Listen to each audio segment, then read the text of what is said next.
ગુજરાતમાં દિન પ્રતિદિન દુષ્કર્મ આચરવાની શરમનાક ઘટનાઓમાં સતત વધારો નોંધાયો છે.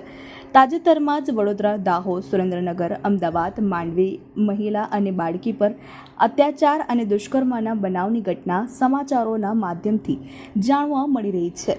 આ સાથે ગુજરાતમાં હત્યા સહિતના ગુનાઓનો ગ્રાફ પણ ખૂબ જ વધી રહ્યું છે.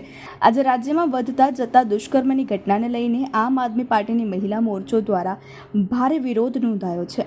આપની મહિલા મોરચા દ્વારા કાળા કપડાં પહેરી વિરોધ નોંધાવી મહિલા સુરક્ષા માટે ગૃહ વિભાગ નિષ્ફળ ગયાના આક્ષેપ સાથે ગૃહમંત્રી હર્ષ સંઘવીના રાજીનામાની માંગ કરી હતી. મારું નામ શોભના વાઘાણી છે, સુરત શહેર ઉપપ્રમુખ. અત્યારે કલેક્ટર કચેરી શાના માટે આવ્યા?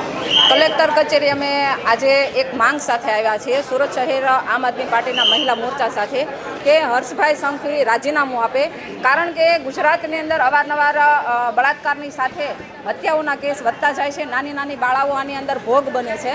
તો હર્ષભાઈ સંઘવી એ અત્યારે તમે જુઓ તો સોશિયલ મીડિયાના એક હીરો છે.